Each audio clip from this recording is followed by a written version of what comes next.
confié ma vie à mon Seigneur Jésus-Christ, lui qui est mort pour moi au bois du calvaire.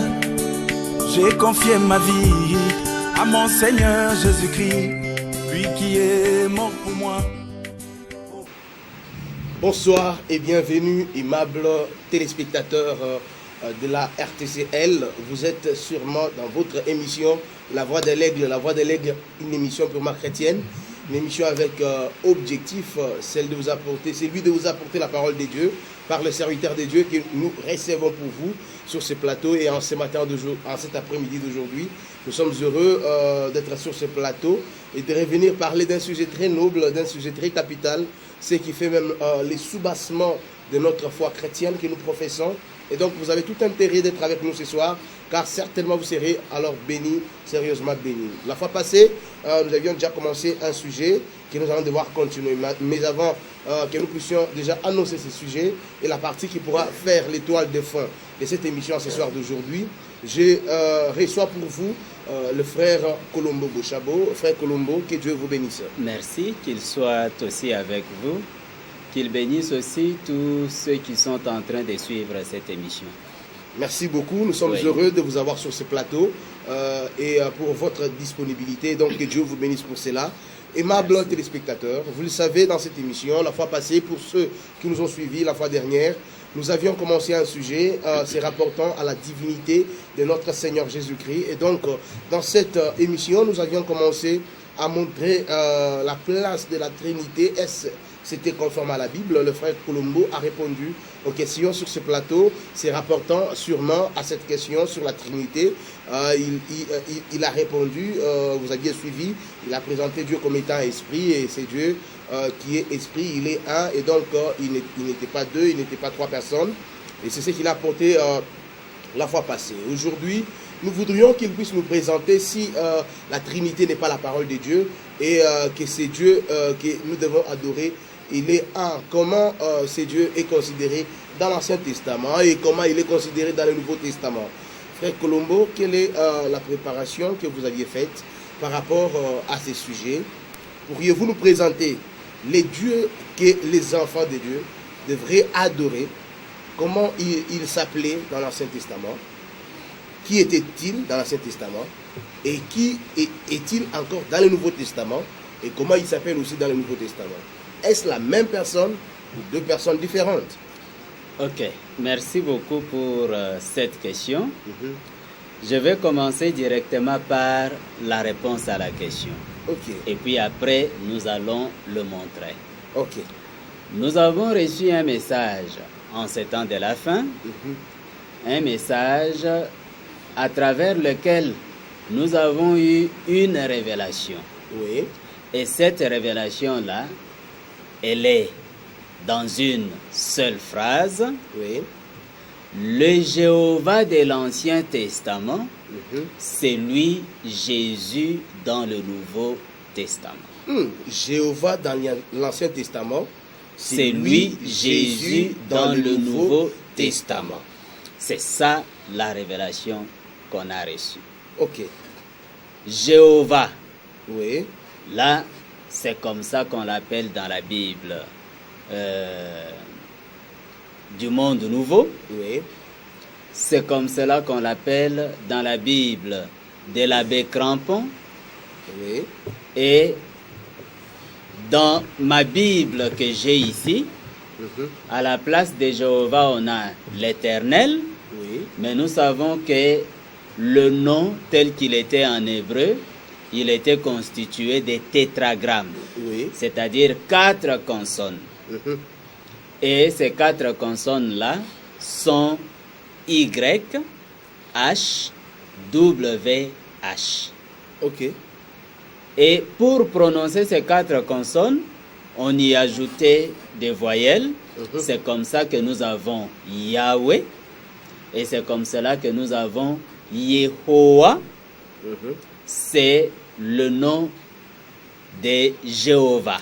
Le fait d'ajouter les voyelles dans cet étagramme, que vous dites qu'il s'agit simplement de 4 consonnes, oui. et ces 4 consonnes qui composaient le nom de notre Seigneur Dieu. Oui. Et donc, ces 4 consonnes, pour qu'ils soient prononcés, Mhm. comme c'était un nom, Oui. il fallait qu'on y ajoute des voyelles. Oui, Alors, parce qu'au commencement, l'hébreu ne s'écrivait pas avec des voyelles.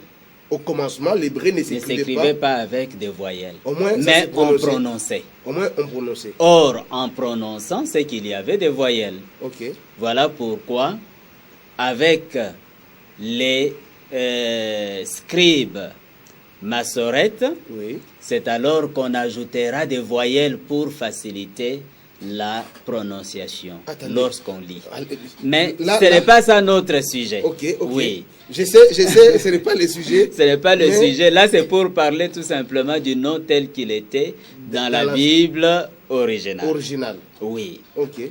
Donc, Jéhovah, Oui. c'est Yahweh. C'est Yehoah. Mhm. Et c'est ce que nous avons dans nos Bibles ici, rendu par l'Éternel. Ok. Donc, en d'autres termes, l'Éternel de l'Ancien Testament, Mhm. c'est lui, Jésus dans le Nouveau Testament. Oui. Jésus-Christ dans le Nouveau Testament. Mhm. C'est ça la révélation qu'on a reçue en ces temps de la fin. Oui. Maintenant, qui était Jéhovah dans l'Ancien Testament? C'est ce que nous avons vu le dimanche passé. Oui. Jéhovah dans l'Ancien Testament, c'est celui qui était apparu à Moïse Ok. dans Exode au chapitre 3. Ok. Et quand il est apparu à Moïse, il lui dit, « Je suis le Dieu de tes pères, le Dieu d'Abraham, le Dieu d'Isaac, le Dieu de Jacob. » Oui. C'est alors que Moïse enleva ses souliers et il se prosterna devant Dieu. Alors Dieu lui dit, « Va, rassemble les anciens d'Israël et dis-leur, le Dieu de vos pères, le Dieu d'Abraham, le Dieu d'Isaac, le Dieu de Jacob m'est apparu. J'ai vu la souffrance que vous endurez en Égypte. Je suis descendu pour vous délivrer. » Et il dit à Moïse, par ceci, tu reconnaîtras que c'est moi qui t'envoie. Quand vous sortirez de l'Égypte, vous viendrez me servir sur cette montagne. C'était le mont Sinaï. Et quand ils sont sortis de l'Égypte, arrivés au mont Sinaï,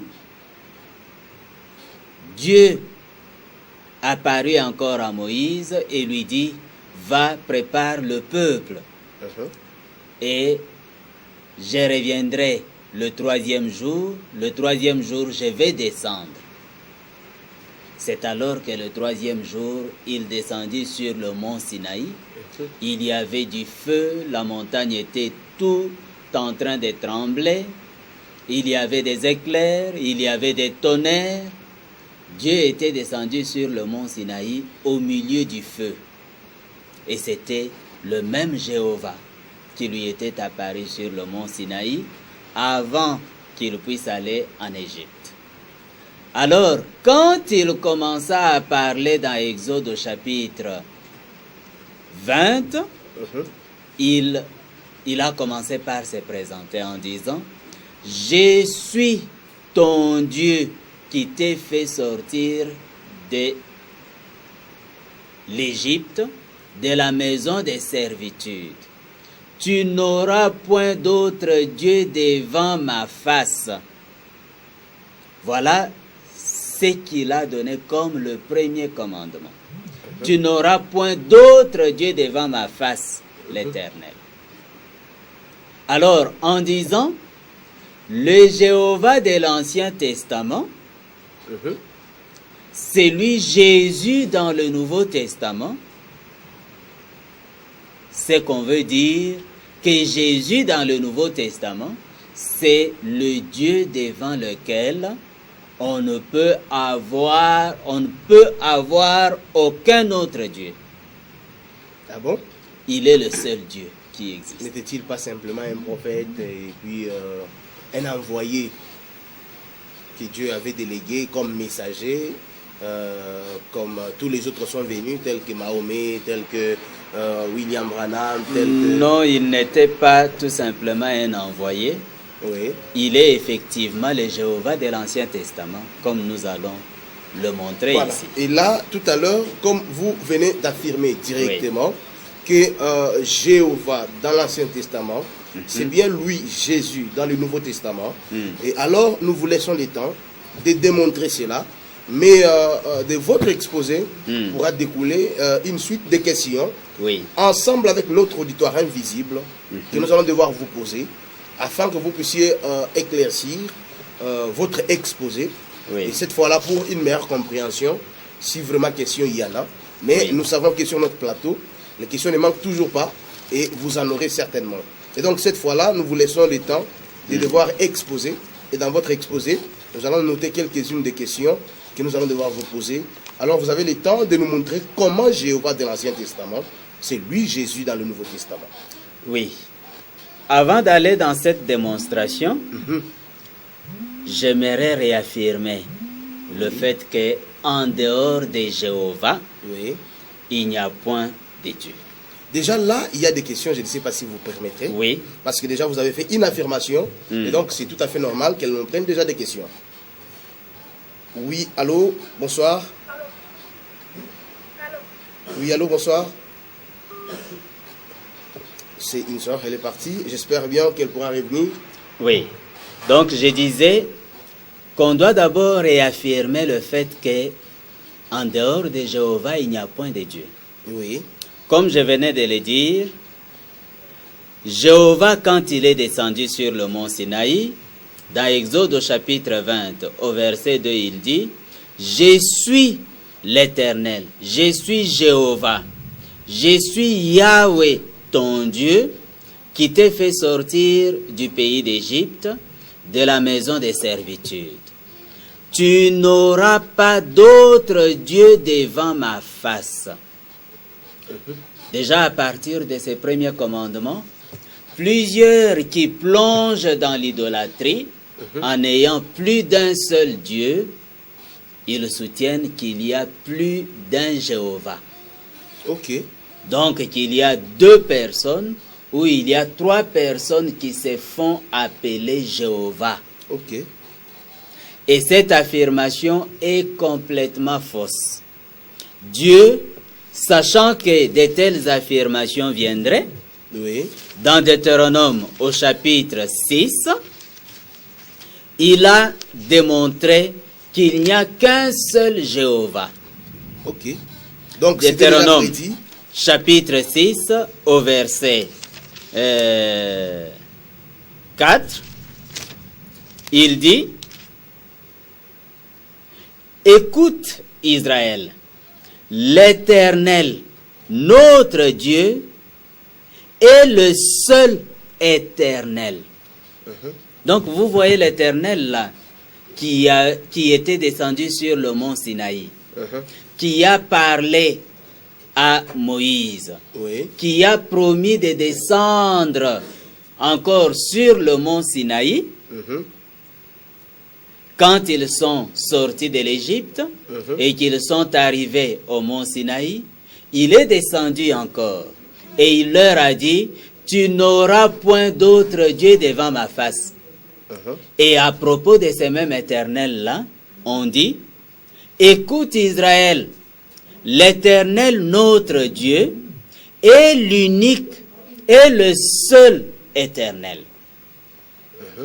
Donc il n'y en a pas deux, il n'y en a pas trois. Donc, comme certains c'était les mêmes qui parlaient dans Exode 20. Le même qui parlait, le même qui était descendu, le même qui a donné ses premiers commandements. Et dans tout le prophète, il a continué à montrer qu'il est le seul éternel et qu'en dehors de lui, il n'y en a point d'autre. Dans Ésaïe au chapitre 43, par exemple, au verset 10, il dit « Vous êtes mes témoins, dit l'Éternel. Vous et mon serviteur que j'ai choisi, afin que vous le sachiez, que vous me croyiez et compreniez que c'est moi. Avant moi, il n'a point été formé de Dieu. Et après moi, il n'y en aura point. Ah bon? C'est moi. Moi qui suis l'Éternel. Et à part moi, point de sauveur. Donc en dehors de lui, de Jéhovah, il n'y a même pas de sauveur. Ok. C'est moi qui ai annoncé, sauvé, prédit. Ce n'est point parmi vous un Dieu étranger. Ce n'est pas un autre Dieu. Non, c'est Jéhovah. Il a promis, il a annoncé, il a prédit, et c'est lui qui a sauvé. Ok. Ce n'est point un autre Dieu, un certain Dieu en dehors de Jéhovah. Je crois que c'est clair. En dehors de Jéhovah, point de Dieu. Au chapitre 46, et cela se trouve un peu partout, au chapitre 44, au chapitre 45, au chapitre 46, il continue à dire la même chose. Prenons le chapitre 45. Au verset 21, il dit, « Déclarez-le et faites-les venir, qu'ils prennent conseil les uns des autres. Qui a prédit ces choses dès le commencement et depuis longtemps les a annoncées? N'est-ce pas moi l'Éternel? Il n'y a point d'autre Dieu que moi. Je suis le seul Dieu, juste et qui sauve. » Je crois que là, il ne doit plus y avoir de confusion possible. Donc, il n'y a que Jéhovah, ok, le Jéhovah d'Israël, le Dieu d'Israël. Il n'y a que lui qui est Dieu. En dehors de lui, point de Dieu. ok. Mais c'est ce Jéhovah-là qui a donné cette promesse, qui se trouve dans Ésaïe au chapitre 35. Nous pouvons lire cette promesse Dans Ésaïe 35. dans Ésaïe au chapitre 35. Et c'est lui qui parle depuis le premier verset, mais nous prenons le verset 4. Il dit, « Dites à ceux qui ont le cœur troublé, prenez courage, ne craignez point, voici votre Dieu, la vengeance viendra, la rétribution des dieux, il viendra lui-même et vous sauvera. » Ok. Quand il vient pour sauver, il n'envoie personne. Il n'envoie pas une personne différente de lui-même. Il vient lui-même et il sauve. Voici ce qu'il dit au verset qui suit. Alors, en d'autres termes, quand il viendra pour vous sauver, s'ouvriront les yeux des aveugles, s'ouvriront les oreilles des sourds. Alors le boiteux sautera comme un cerf, et la langue du muet éclatera de joie. Voilà le miracle qu'il accomplira lorsqu'il viendra pour sauver son peuple. Et quand il est venu pour sauver son peuple, parce qu'il devrait les sauver étant dans un corps de chair, alors ce corps-là ne devrait pas être né, être enfanté, ne devait pas naître et ne devait pas être enfanté en passant par la même voie que tous les hommes. Il a été conçu en dehors du péché, il a été conçu en dehors de tout rapport sexuel.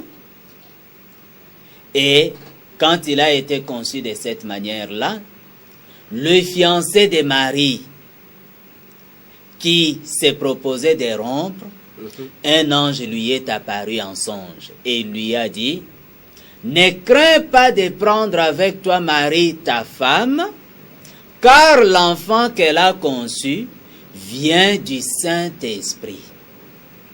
Et elle enfantera un fils, tu lui donneras le nom Jésus.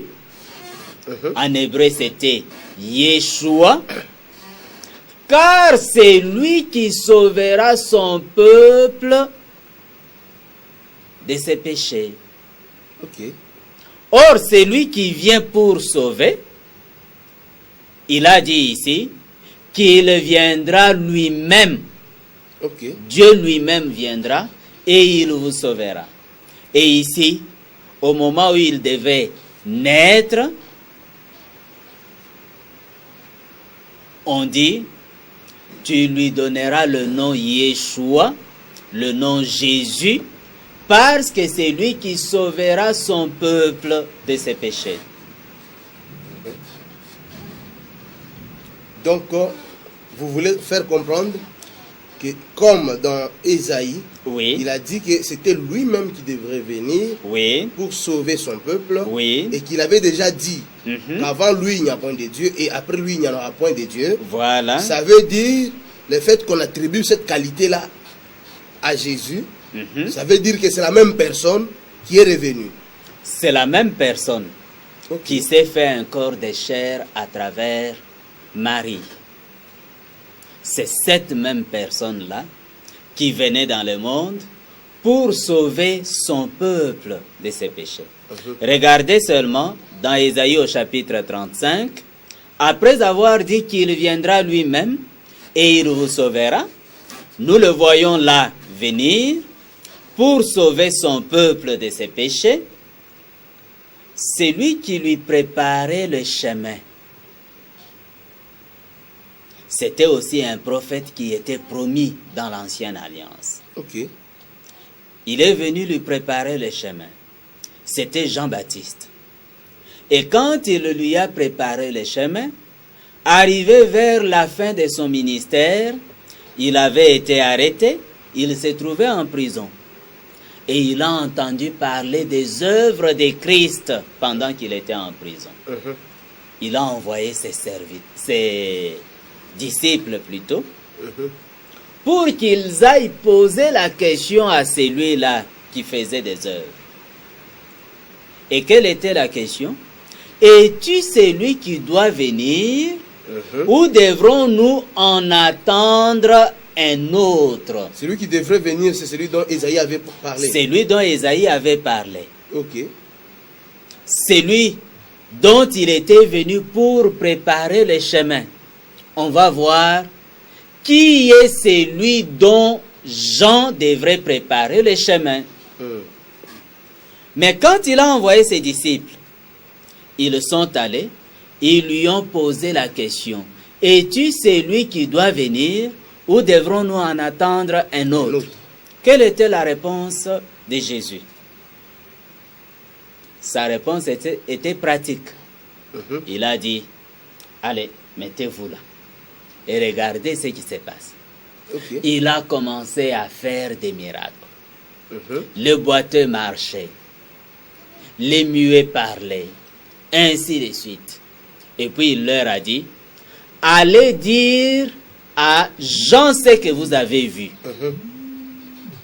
Alors, quand ils allaient le dire à Jean, Oui. qu'est-ce que Jean allait comprendre?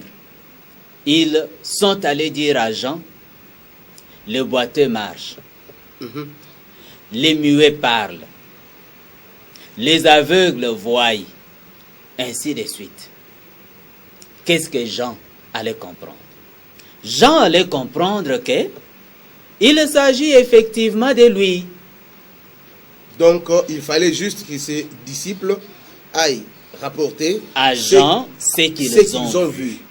C'est dans Matthieu au chapitre 11. Okay. On peut peut-être le lire. Hein? Ok. Matthieu chapitre 11. Matthieu chapitre 11. Oui. Dans Matthieu au chapitre 11.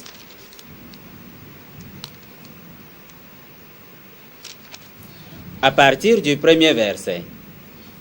Non, prenons le deuxième verset. Jean, ayant entendu parler dans sa prison des œuvres du Christ, lui fit dire par ses disciples, « Es-tu celui qui doit venir, ou devons-nous en attendre un autre ?» Jésus leur répondit, « Allez rapporter à Jean ce que vous entendez et ce que vous voyez. » Le boiteux, les aveugles voient, le boiteux marche, les lépreux sont purifiés, les sourds entendent, les morts ressuscitent, et la bonne nouvelle est annoncée aux pauvres. Voilà. Mais où est-ce que ceci était promis? Ceci était promis dans Ésaïe au chapitre 35, là où nous venons de lire. Quand il a dit, il viendra lui-même et il vous sauvera, alors, on dit ceci, s'ouvriront les yeux des aveugles, s'ouvriront les oreilles des sourds. Alors le boiteux sautera comme un cerf. Donc en allant dire à Jean, ces miracles-là, Jean allait comprendre que oui, il s'agit de lui. Il s'agit de Dieu qui est venu dans un corps de chair pour venir sauver son peuple. Je prends un autre passage. Dans Ésaïe au chapitre 40, là où on nous promet la venue de Jean-Baptiste. Ésaïe chapitre 40, prenons à partir du verset 3. Une voix crie, préparez au désert les chemins de l'Éternel. Arrêtons-nous un peu. Préparez au désert le chemin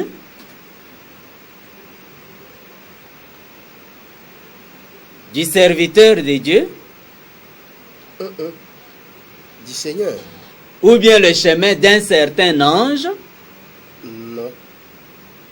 Il est bien dit, préparez au désert le chemin de l'Éternel, le chemin de Jéhovah. Ésaïe 43. Ésaïe 43. Nous poursuivons. Aplanissez dans les lieux arides une route pour notre Dieu. Chez moi, il est écrit pour notre Elohim. Oui. Ah, il était venu pour préparer le chemin de l'Éternel. Le chemin de Jéhovah. Le chemin de Yahweh.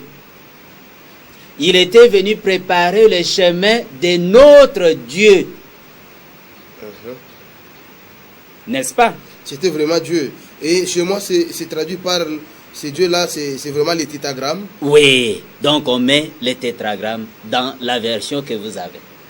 Donc Yahweh, il est venu préparer son chemin. Que toute vallée soit exaucée, que toute montagne et toute colline soient abaissées, que les coteaux se changent en plaine et les défilés étroits en vallons. Alors, c'est-à-dire quand il aura préparé le chemin de l'Éternel, alors la gloire de l'Éternel sera révélée. Or, la gloire de l'Éternel, Vous savez ce que c'est? C'est l'Éternel lui-même. Comme vous l'aviez dit quand il est dans sa gloire, comme nous l'avions lu le dimanche passé, à partir d'Ézéchiel chapitre 1er, la vision au bord du fleuve du Kébar. Et là, on dit que c'était la gloire de l'Éternel, c'était le Dieu d'Israël. On nous l'a montré, un homme assis sur le trône, transporté par des chérubins. Et on dit, c'était la gloire de l'Éternel. C'était Dieu lui-même. Et nous avions lu aussi dans Ésaïe au chapitre 36, au verset 16, où on dit, l'Éternel, toi qui es assis sur les chérubins, tu es le seul Dieu de tous les royaumes de la terre. Donc en dehors de lui, il n'y a point de Dieu. Ils ne sont pas à deux, ils ne sont pas à trois. Il n'y a qu'un seul Éternel. Maintenant, on nous dit ici dans Ésaïe au chapitre 40 qu'il y aura une voix qui criera dans le désert pour préparer le chemin. Et cette voix-là, nous pouvons la voir dans Jean au chapitre 1er. Mettons un doigt ici. Dans Jean au chapitre 1er. Jean chapitre 1er.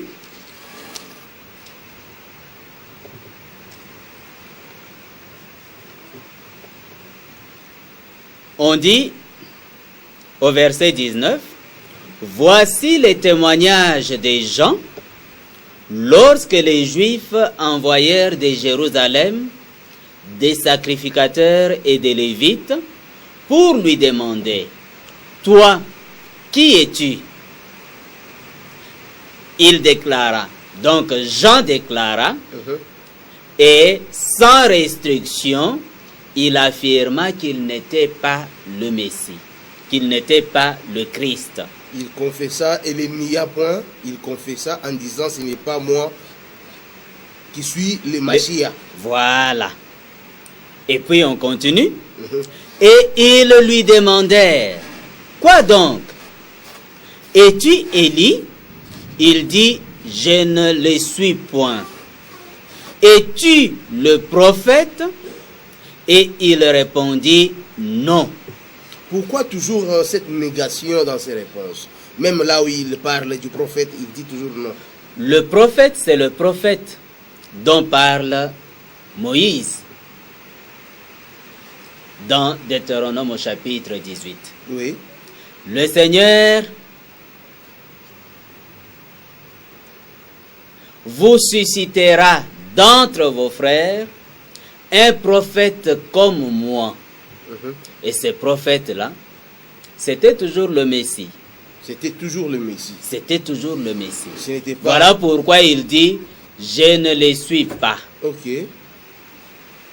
L'Élie dont il parle ici, c'est l'Élie de Malachie 4, qui devrait venir avant le jour grand et redoutable. Voilà pourquoi quand on lui a demandé, es-tu Élie? Sachant qu'il ne venait pas avant les jours grands et redoutables, il dit, je ne les suis point. Mais au moins il l'était aussi. Il l'était, mais l'Élie qui vient avant les jours de la grâce. Ok. Au verset 22, on dit, ils lui dirent alors, qui es-tu? Afin que nous donnions une réponse à ceux qui nous ont envoyés. Que dis-tu de toi-même? On a posé la question à qui? À Jean. Parce qu'il avait refusé tout ce qu'on lui attribué citait. Comme il a refusé. Oui. Alors on lui demande, qui es-tu? Il dit, moi,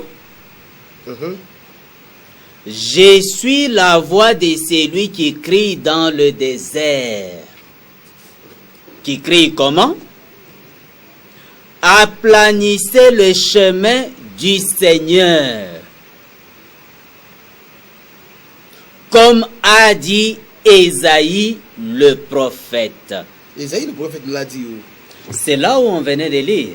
Ok. Ésaïe 40. Ok. Là où il dit, une voix crie, préparez au désert le chemin de l'Éternel.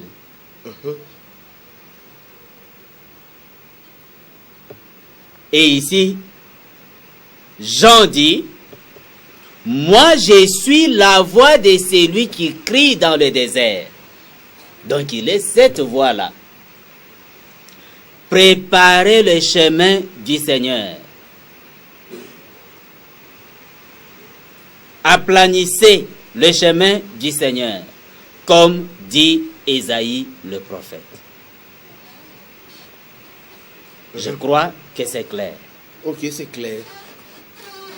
Maintenant, il préparait le chemin de qui? Ici, dans Jean au chapitre 1er, on dit, c'est le chemin du Seigneur.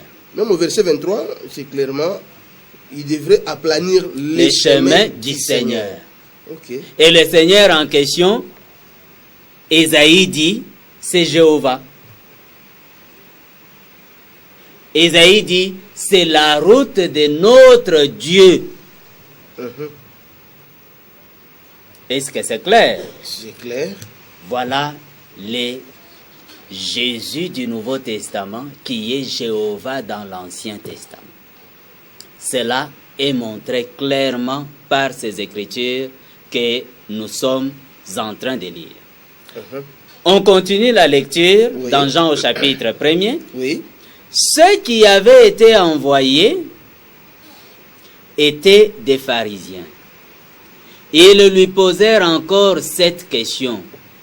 Pourquoi donc baptises-tu si tu n'es pas le Christ, ni Élie, ni le prophète?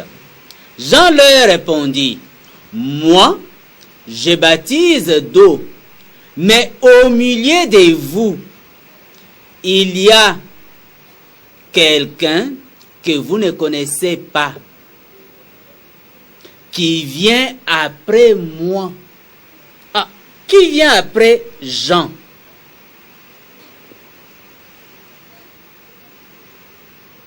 Qui vient après Jean? N'est-ce pas celui dont il prépare le chemin? Est-ce que je peux venir préparer le chemin? Vous voyez vous-même les autorités. Quand un président de la République se déplace, oui, il envoie des gens lui préparer le chemin. Évidemment. Oui. Et si vous allez préparer le chemin du président de la République, on ne va pas voir après cela un secrétaire d'État d'un ministère venir. Il faut que ce soit vraiment lui. Il faut que ce soit le président de la République qui vienne, parce que c'est son chemin qu'on a préparé. De la même manière aussi, quand Jean-Baptiste est venu préparer le chemin, c'était pour que celui dont il préparait le chemin puisse venir. Il continue, et celui dont il préparait le chemin, c'était Jéhovah. C'était notre Dieu. Il continue en disant,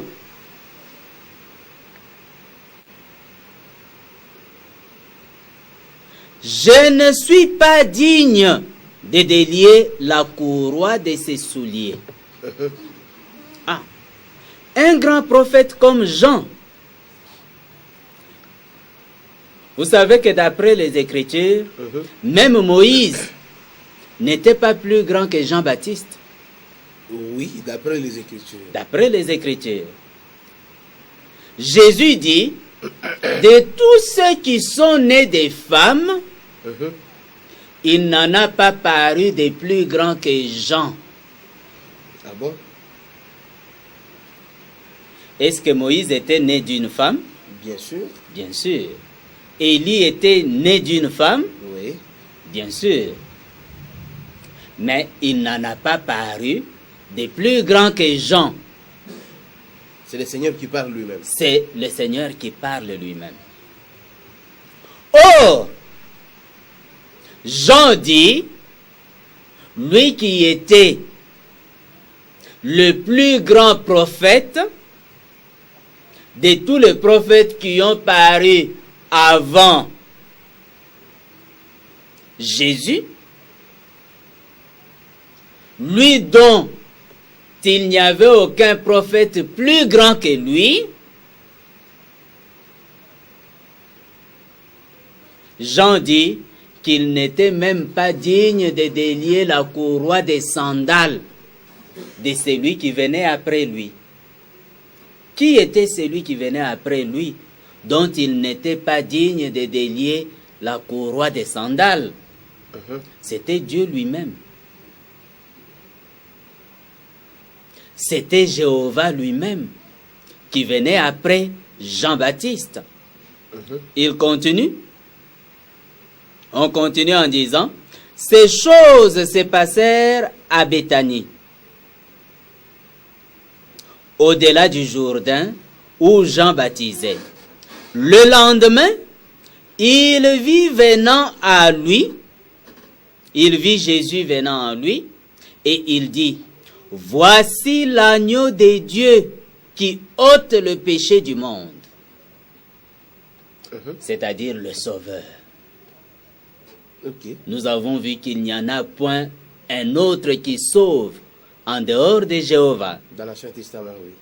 C'est celui dont j'ai dit, après moi vient un homme qui m'a précédé, car il était avant moi. Donc celui qui venait après lui, c'était Jésus. C'est de lui dont il dit, je ne suis même pas digne de délier la courroie des sandales. Et voici ce qu'il dit dans la suite. Je ne le connaissais pas, mais c'est afin qu'il soit manifesté en Israël que je suis venu baptiser. Or, celui qui devrait être manifesté en Israël, c'est qui? Nous l'avons lu dans Ésaïe au chapitre 40. Après que la voix a crié pour préparer le chemin de l'Éternel, on dit au verset 5, alors la gloire de l'Éternel sera manifestée. Ça veut dire l'Éternel lui-même va s'y manifester. Voilà. Il s'est manifesté lui-même. Voici la révélation. Jéhovah de l'Ancien Testament, Jésus dans le Nouveau Testament, démontré à partir de la Bible. Donc à partir de la Bible, on voit clairement que Jéhovah de l'Ancien Testament, c'est lui, Jésus, dans le Nouveau Testament. Alors, avant d'avancer, je vous laisse encore un peu le temps avant de parachever, avec les quelques minutes qui pourront nous rester. J'avais une question que je devrais vous poser par rapport toujours à ces sujets, afin que vous puissiez un peu nous présenter l'historique de la déformation de cet enseignement, selon lequel Jéhovah de l'Ancien Testament, c'est Jésus dans le Nouveau Testament. Mais avant d'y arriver, je vous laisse un peu parachever votre exposé. Rapidement. On va parler un peu de cet historique, mais avant d'en parler, j'aimerais que ceux qui sont en train de nous suivre aillent encore lire d'autres passages qui confirment la même chose, tels que Malachie chapitre 3, qui nous parle toujours de Jean-Baptiste en disant « Voici, j'envoie mon messager devant moi. Il préparera mon chemin. » Qui parle comme ça? Jéhovah. Le Dieu qu'ils étaient en train de chercher, parce que le verset qui a précédé, le verset 17 du chapitre 2, il disait, « Où est le Dieu de justice ?» Vous savez le Dieu de justice? C'est Yahweh Sadok. Oui. Il cherchait où est le Dieu de justice. C'est ça la question qu'ils ont posée dans Malachie au chapitre 2, verset 17. Oui. Et lui, il a répondu en disant, Oui. voici, j'envoie mon messager devant moi. Et soudain, entrera dans son temple le Seigneur que vous cherchez. Ça s'est réalisé quand? Parce que là, vous parlez de Malachie chapitre 3. Je parle de Malachie chapitre 3. Oui. Le messager qui est venu Oui. préparer le chemin, c'est Jean-Baptiste. Ok, c'est comme... Puisque ce même passage-là est répété dans Marc au chapitre 1er, Ok. pour montrer qu'il s'agit de Jean-Baptiste. Et le Seigneur qui est entré dans son temple, c'est Jésus qui a dit, détruisez ces temples et je le rebâtirai en 3 jours. Donc Jésus, c'était un temple C'était un temple dans lequel le Seigneur avait habité. dans lequel le Seigneur a habité. Ok. Maintenant, quelqu'un pourra dire,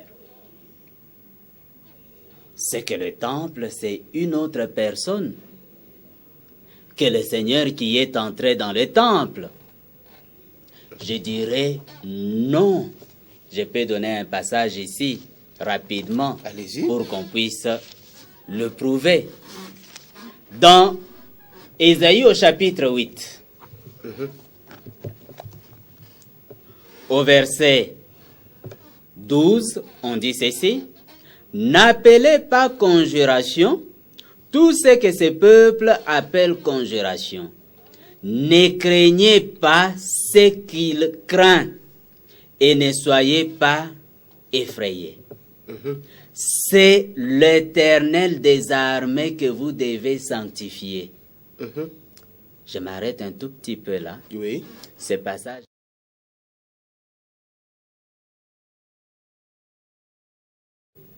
Et comment Pierre lit ces passages? Ne craignez pas ce que ce peuple craint. C'est le Seigneur Jésus-Christ que vous devez sanctifier. La même chose. La même chose.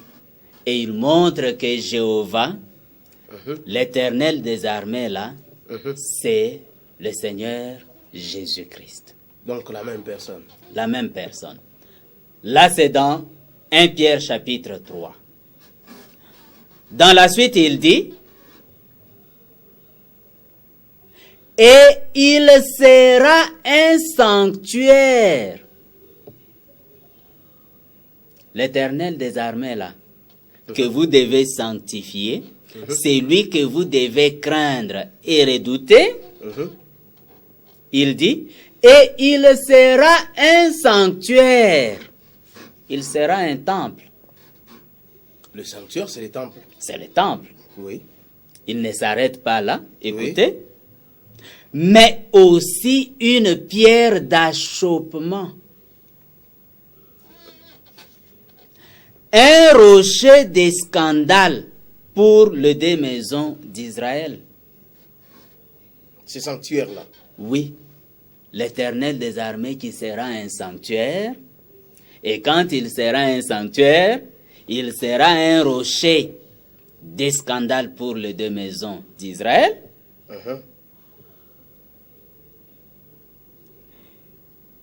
Il sera un filet et un piège pour les habitants de Jérusalem. Il sera une pierre d'achoppement. Qui parmi tous les chrétiens ne sait pas que c'est de Jésus-Christ qu'il s'agit?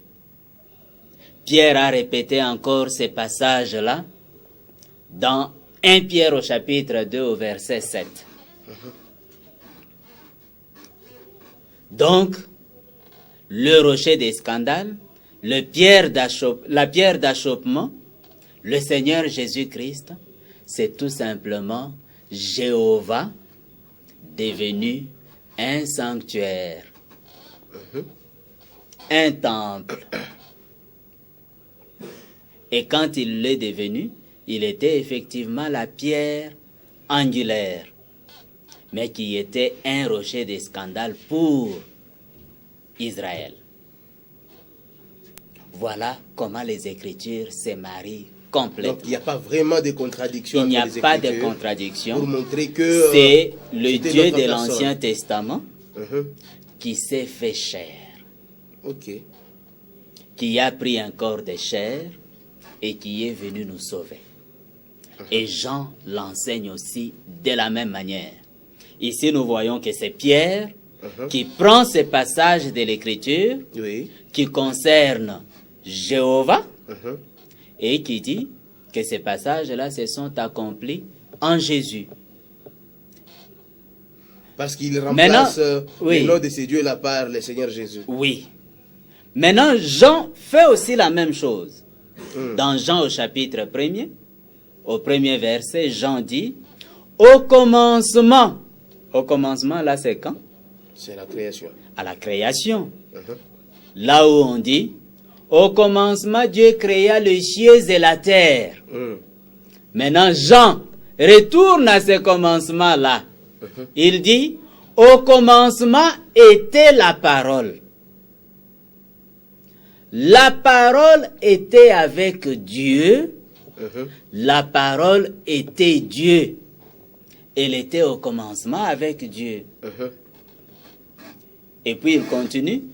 Toutes choses ont été faites par elle.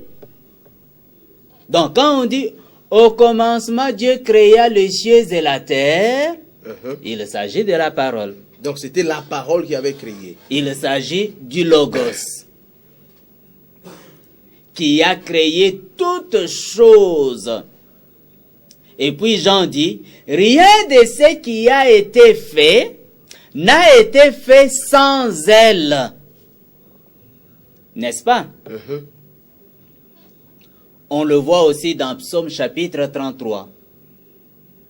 Là où David dit, le cieux ainsi que toutes leurs armées ont été faits par la parole.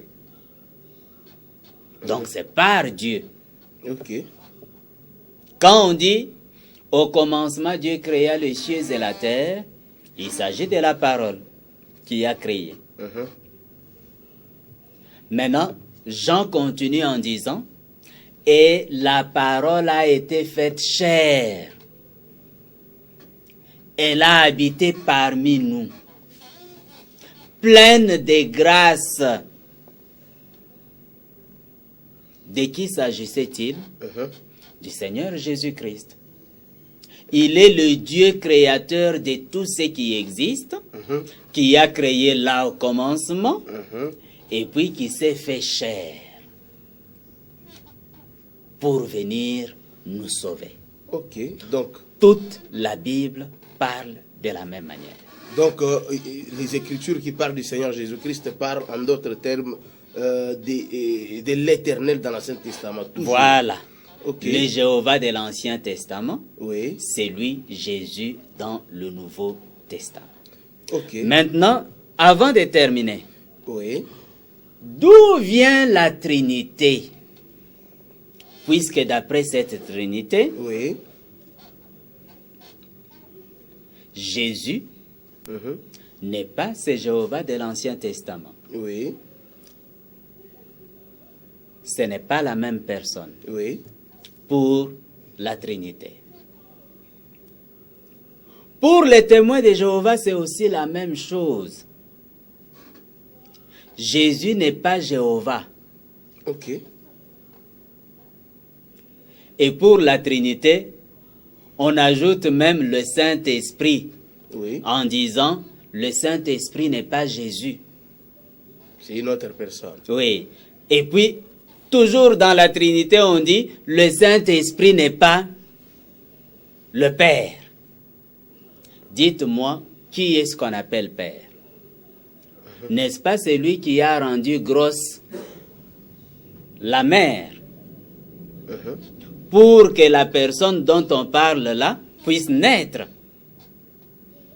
Or, à Joseph, il est dit, dans Matthieu au chapitre 1er, à partir du verset 21, ne crains pas de prendre avec toi Marie, ta femme, car l'enfant qu'elle a conçu vient du Saint-Esprit. Si l'enfant qu'elle avait conçu venait du Saint-Esprit, pourquoi le père de cet enfant ne serait pas le Saint-Esprit? Ne serait pas le Saint-Esprit. Le père Serait de une l'enfant, personne distincte. Le père serait vraiment le Saint-Esprit.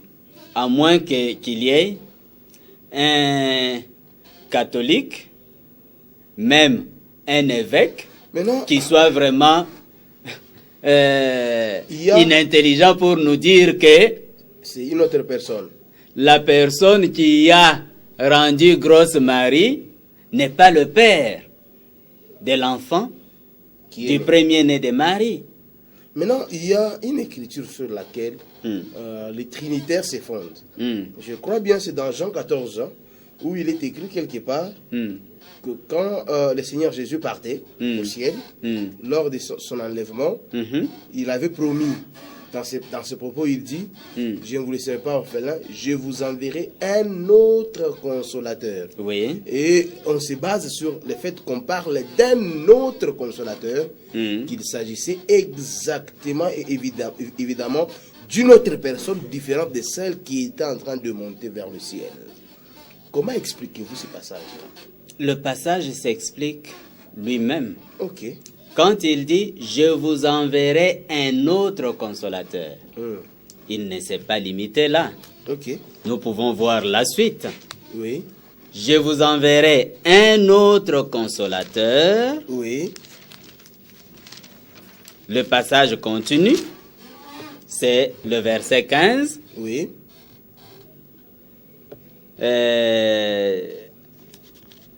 Oui, le verset 16. Et moi, de Jean 14, hein, Oui. et moi je prierai le Père, et il vous donnera un autre consolateur, afin qu'il demeure éternellement avec vous. C'est Jean 14, 16. Oui. Ok. Jean 14, 16.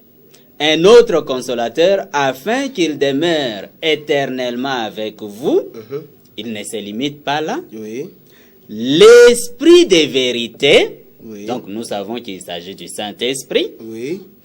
que le monde ne peut recevoir, parce qu'il ne le voit point, donc le monde ne le voit point, et ne le connaît Est-ce point. qu'il n'est pas écrit là que le monde ne le verra point? Non, parce qu'il ne le voit point Au présent. au présent. Pourquoi au présent? Ah, parce qu'il devrait le voir.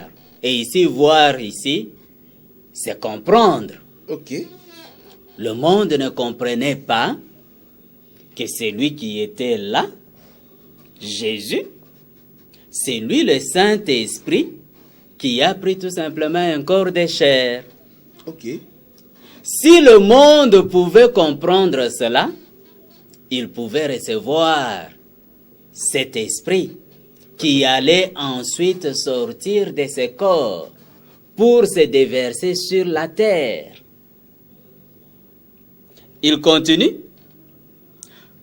Parce que le monde ne le voit point et ne le connaît point.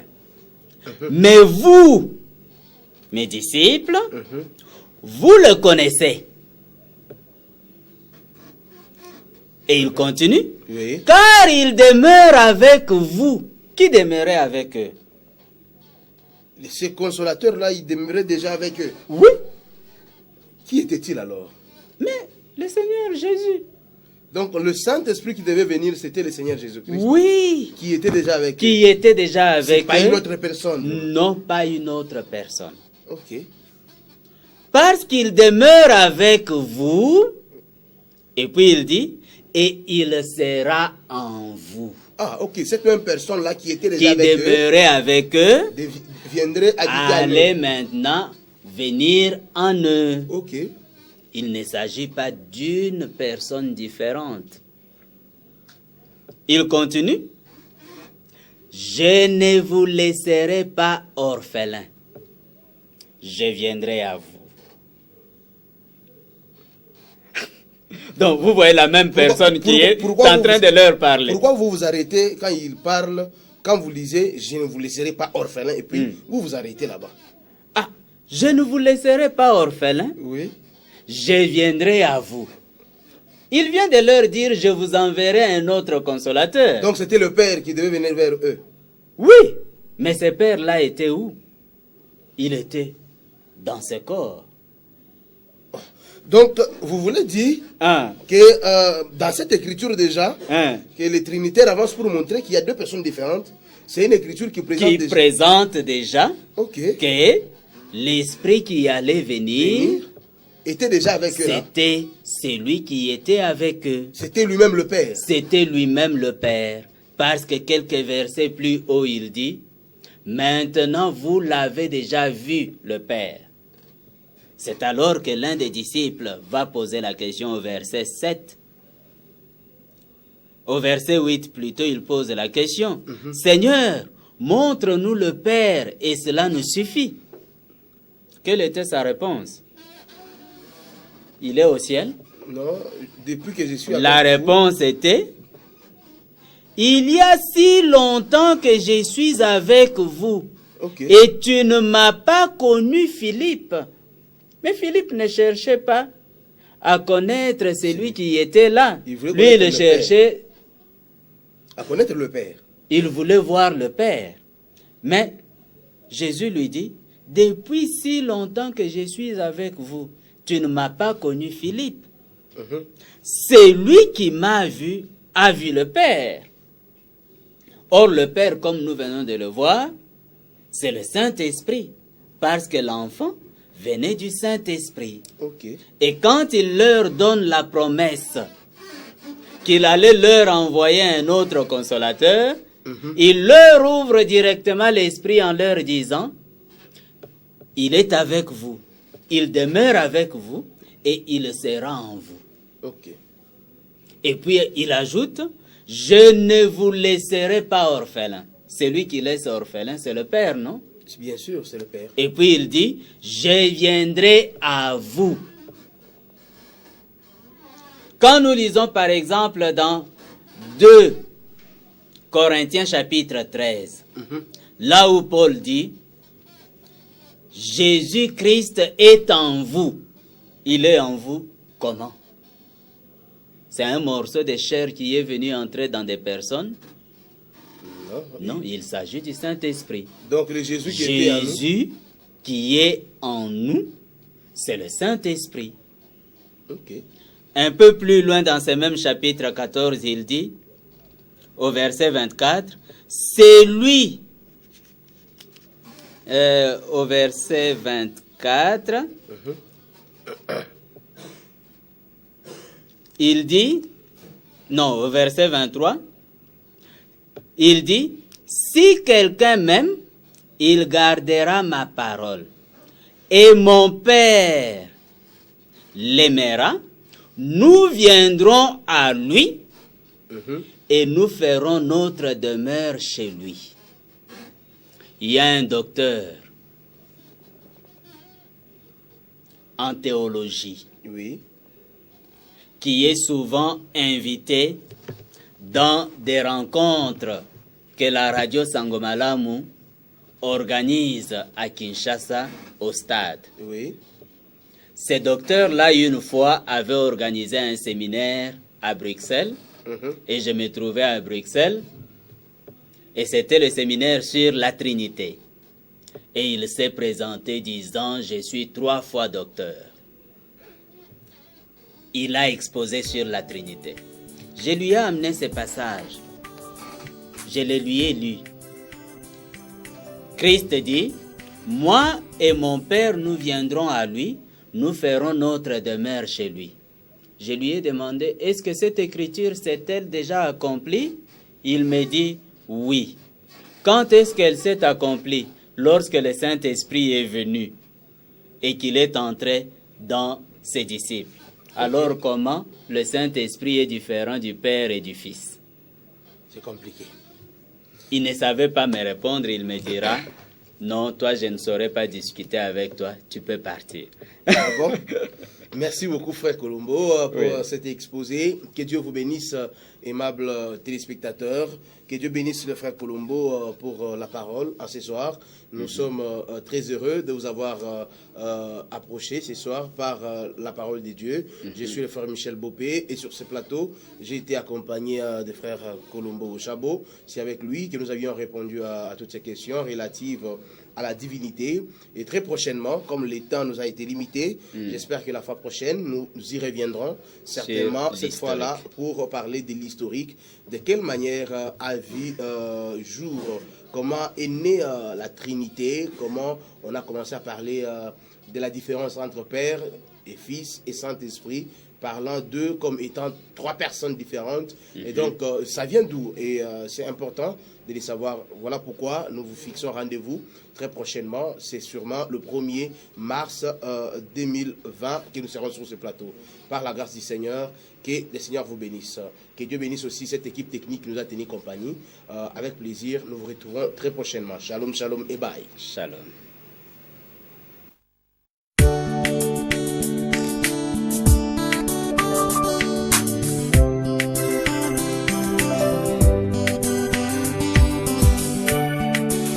J'ai confié ma vie à mon Seigneur Jésus-Christ, lui qui est mort pour moi au bois du calvaire. J'ai confié ma vie à mon Seigneur Jésus-Christ, lui qui est mort pour moi au bois du calvaire. J'ai résolu librement, sans contrainte, de suivre Jésus.